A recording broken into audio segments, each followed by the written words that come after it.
Good afternoon વિદ્યાર્થી મિત્રો। આથી તમામ વિદ્યાર્થી મિત્રોને જણાવવાનું કે હવે ટૂંક સમયમાં તમારી પ્રથમ સેમેસ્ટરની 25 ગુણની પરીક્ષા લેવામાં આવશે। પરીક્ષા માટે તમને પુનરાવર્તન કરાવવામાં આવશે અને સાથે PDF પણ મોકલવામાં આવશે અને એ PDF તમે તમારી નોટમાં સ્વચ્છ અક્ષરે લખવાનું રહેશે અને સમજવાનું રહેશે।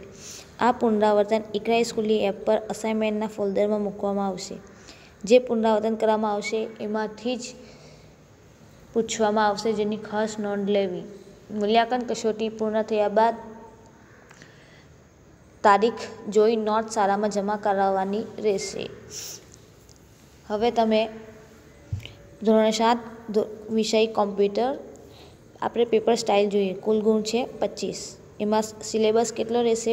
પાઠ 1, ખાલી એક જ પાઠ રહેશે, એનું સ્વાધ્યાય।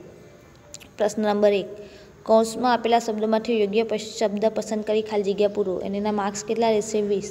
એટલે કે બાજુમાં કૌંસ આપેલા હશે, 2 ઓપ્શન આપેલા હશે, તમારે એક સાચો ઓપ્શન જવાબમાં લખવાનો છે, ખાલી જગ્યામાં લખવાનો છે। પ્રશ્ન નંબર 2, જોડકા જોડો। જોડકા જોડો એટલે કે તમારે અ અને બ વિભાગ આપેલો હશે, તો અ વિભાગ સાથે બ વિભાગને સાચો જવાબ જોડવાનો રહેશે અને એના માર્ક્સ રહેશે 5 માર્ક્સ। આ સ્વાધ્યાય તમારે પાઠ 1ના સ્વાધ્યાયમાંથી પુનરાવર્તન કરવાનું રહેશે।